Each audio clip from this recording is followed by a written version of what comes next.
Big game for the Grizzlies on Tuesday. They took down the Phoenix Suns 117-112. Jaren Jackson Jr., Desmond Bane combined for 69 points. Caleb, what do you think about what the guys were able to do with only having 9 players available and getting a good win on the floor, on the road? Yeah, I mean, we've seen this theme throughout the season.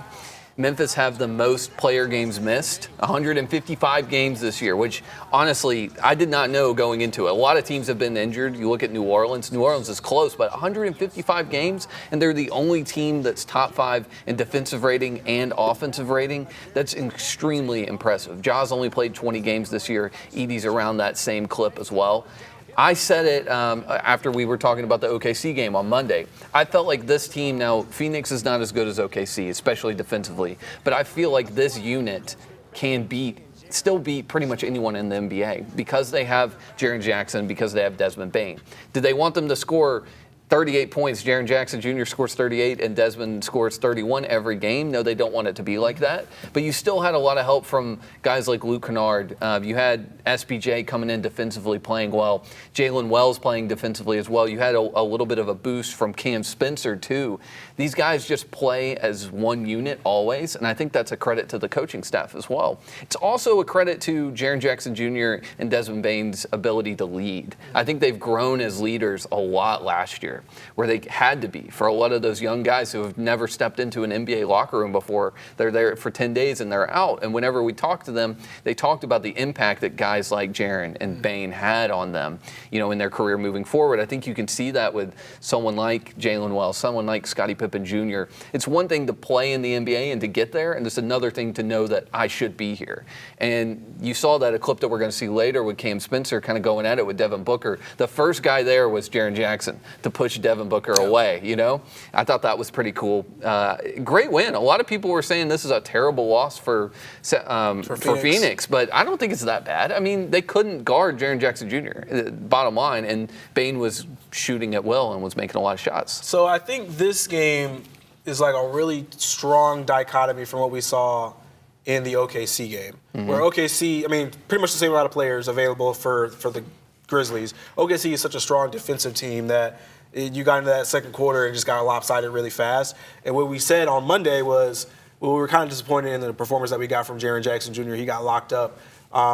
We expected him to have a big game, and then he comes into the Phoenix game. He drops 38 points. It's like you couldn't have gotten a bigger difference in the level of performance that you got from him. Bane obviously had 31 points, which I think was like 9-10 points more than what he got in that OKC game. But when you got Bane is a performance-wise, borderline all-star. And we're going to look at these all-star returns here in a moment, but he's not going to be on that list. But he has the level of play that he can turn up in any kind of game. And to me, he's a lot like Malik Monk for the Sacramento Kings, where he can be a flamethrower in any particular game. I think we got that in this one.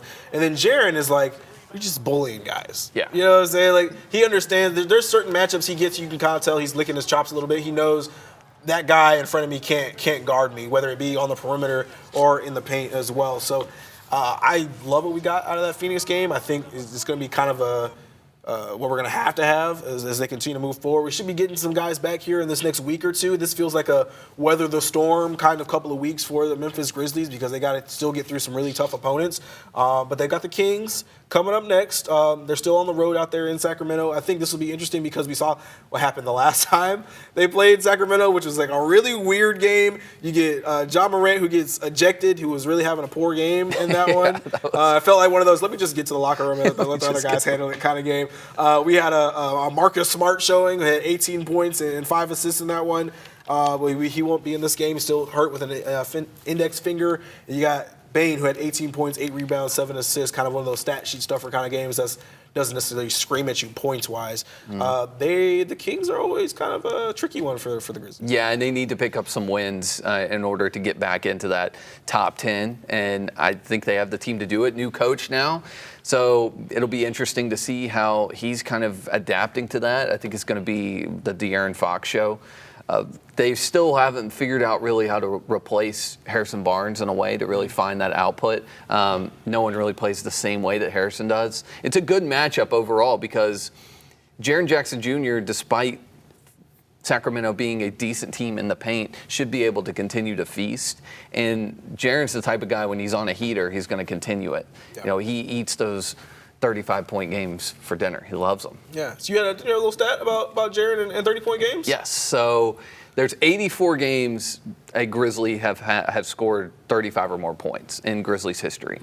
Jaren has 42 of them, so he has half. That's insane. It's insane. It's insane when you look at all of those Marc Gasol and Zach Randolph and Mike Conley years. And John Morant. I mean, he's playing and John Morant, somebody too. as explosive as Ja is. Yeah, and Ja's had a lot of 30-point games. I didn't look to see how many, but when you look through that list, it's a lot of different guys, and then you have that many. You have 42 from Jaren Jackson Jr. I mean, I know he's been in the league for a little bit, but it hasn't been 15 years. I feel like he's had that much time to score 35 points. He probably picked up a lot of them last year, quite honestly. He picked up a lot. He was the only year. option for the Grizzlies. Build the statue. Build the statue. Go ahead and build it.